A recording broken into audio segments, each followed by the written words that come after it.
made this quick video to show you our progress with our multirotor flying a brushless gimbal capable of supporting a Lumix GH3 camera. I guess you guys have heard a lot in the past months about brushless gimbals, and you've also seen a lot of brushless gimbals being constructed by a lot of people.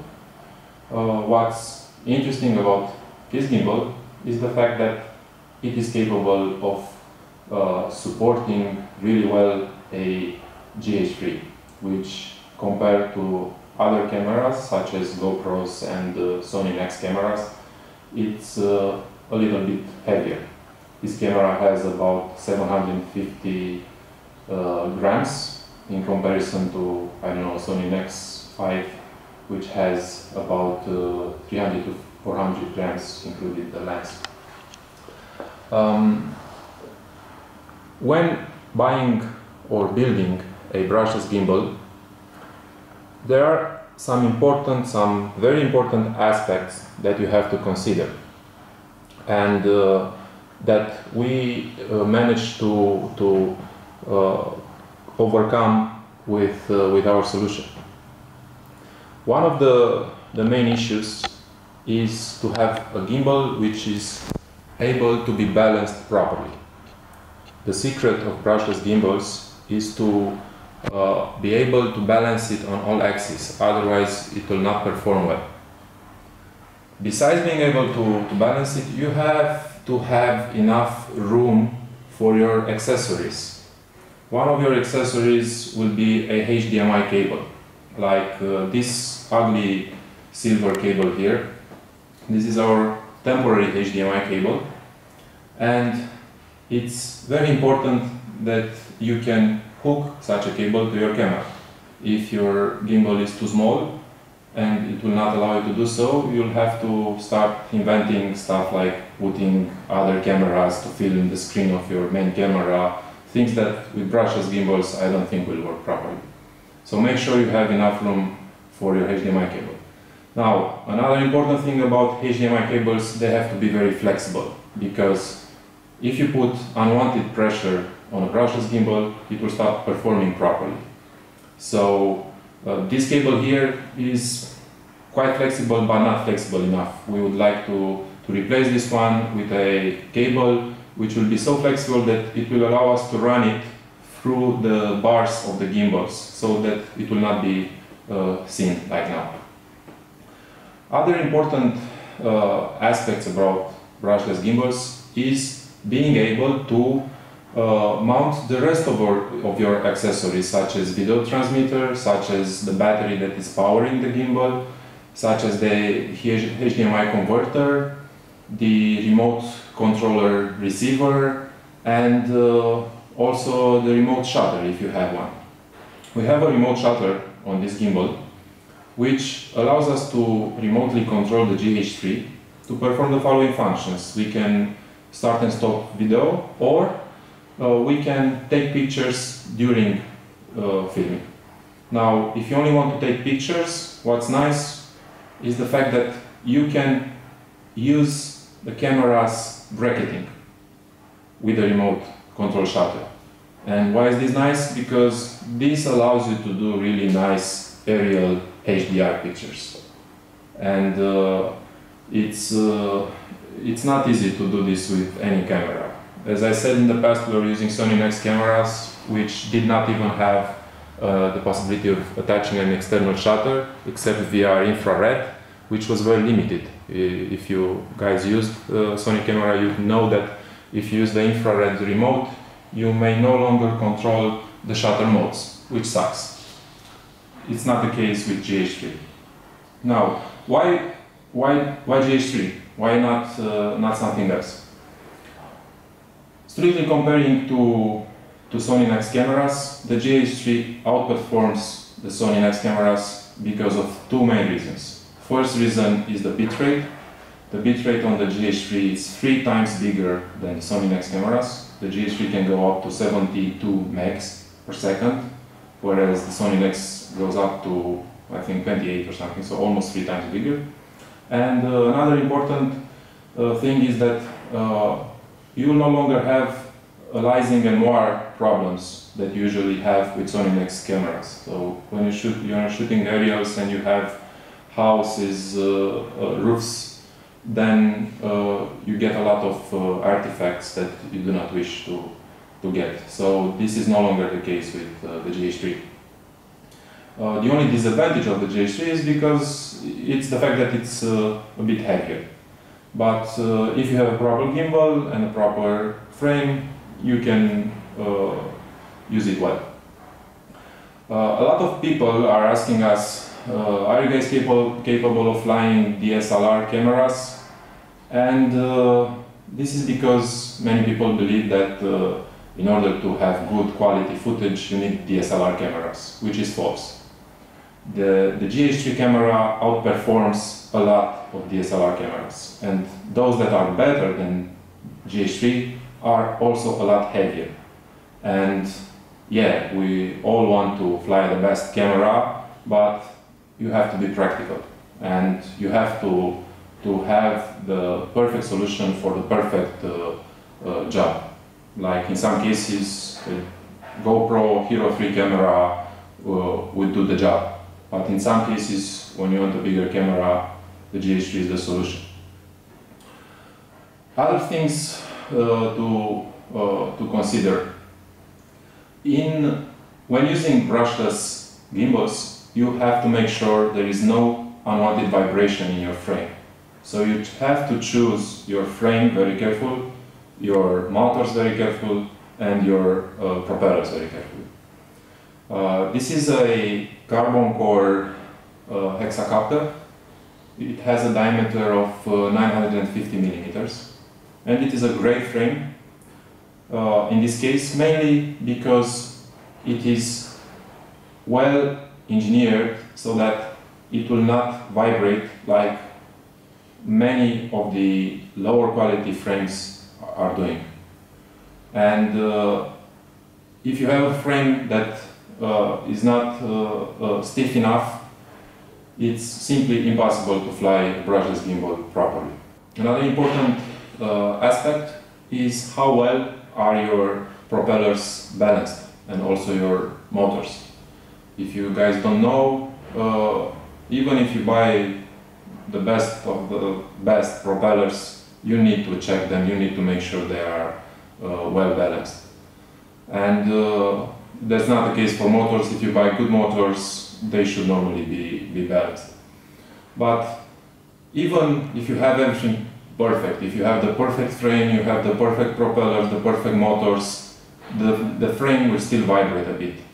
And you have to use anti-vibration solution that will eliminate that small remaining vibration. And if you see these aluminum cubes here, these are our dampeners. It's our own design of dampeners based on silicone gel. And every of these 4 spacers that attach the frame to the gimbal have a double layer of silicone, which is very good at eliminating high vibration, high frequency vibration, which is the case with multirotors. You can also see that there is a big distance here between the frame and the gimbal. Why is this? Well, this is where the battery goes, and this is how the CarbonCore frames are architectured, to have the batteries underneath the frame, not on top of the frame, which I like very much. The reason is because I anyway want to have the camera as far away as possible from the frame. So why put my batteries on top of the frame and waste this entire space here? And if I attach the gimbal straight to the frame, then my frame will appear on the footage. You could say, yeah, I can keep the camera straight, I don't have to go tilt up. Oh yes, you have to go tilt up without even knowing, because if you fly your frame forward, for instance, then the arms of the frame will come in front of your camera. So you don't have to move necessarily the camera up, the arms will come down. So you have to have distance, otherwise you'll just waste shots, especially if you like to take more dynamic shots where your frame is moving, which are of course the best shots you can take. Let's see this baby at work. During this entire time you might have thought that our gimbal is powered off, because when you normally see a brushless gimbal you hear some weird noise. Well, that's not the case here. It is powered on, and I'll show how it works. I'm gonna tilt. Now my dual rates are set to low speed, so you can see how smooth it can be. I'm gonna set my dual rates now to high speed.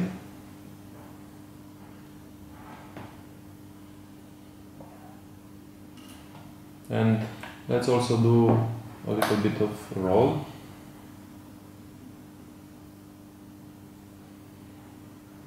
As you can see, there is absolutely no vibration, no noise, no nothing. Now, the reason it is so silent is because we are using the new firmware of Alex Moss, the version 2, which allows you to change the frequency at which the motors operate. And this is useful if you want to, for instance, use a camera rig and attach the gimbal on a rig and film with sound. It's useful not to have the annoying noise of the brushless motors. But when you're flying, noise is not an issue because you have plenty of it. So you normally set the standard frequencies so that the engines will perform as best as possible. I will also pick the frame up to see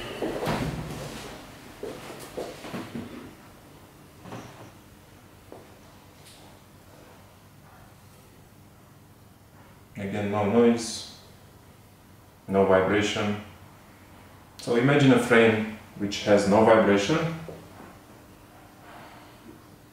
The gimbal will operate just as it does now in my hands.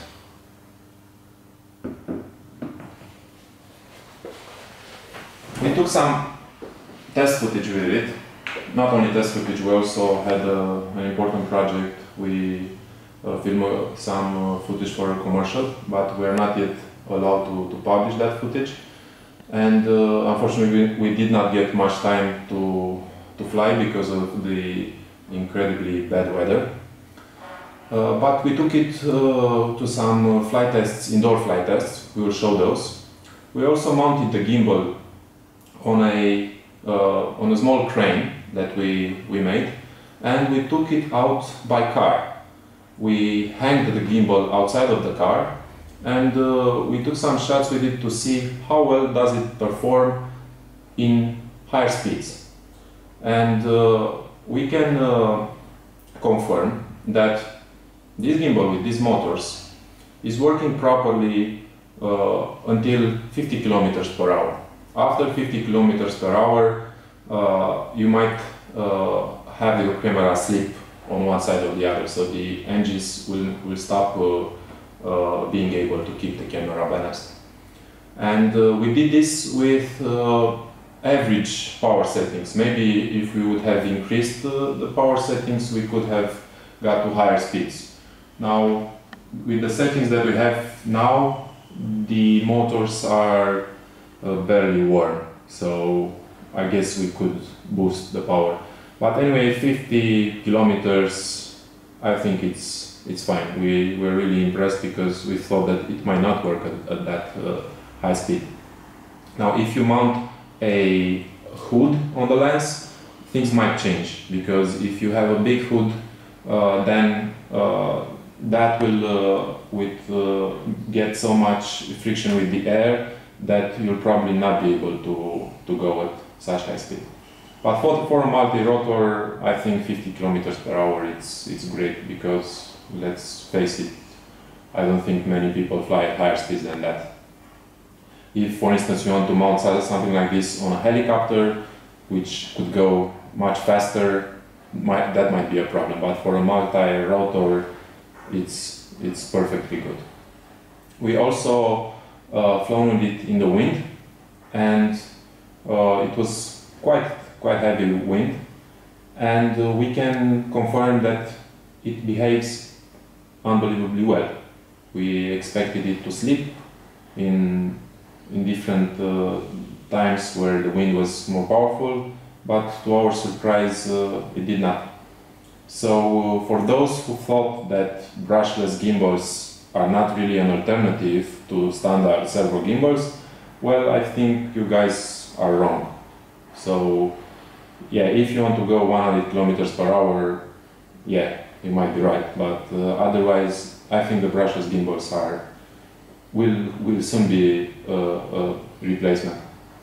At the end of the video you will see our tests, all the tests that we did, and one note is that none of the footage that you will see at the end of this video will have any post-stabilization. So everything will be raw footage for you to see how such a gimbal can perform in real life without applying any software stabilization.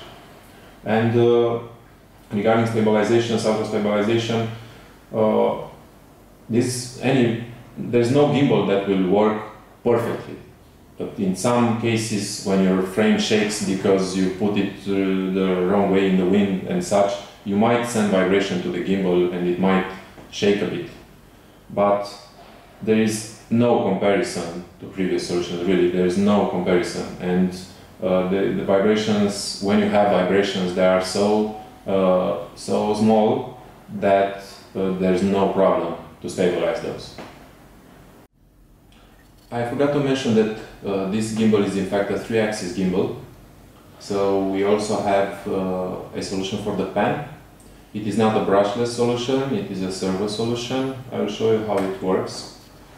Normally I shouldn't be using the pan with the frame sitting like this, but it's okay for now.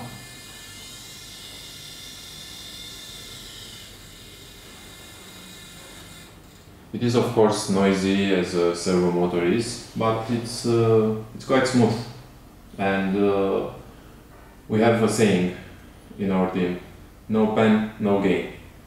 And it's really like that, because if you have to fly in such a way to always keep your camera where you want to shoot, yeah, maybe some people are, I don't know, extraordinarily good enough to do this, but it comes with a higher effort.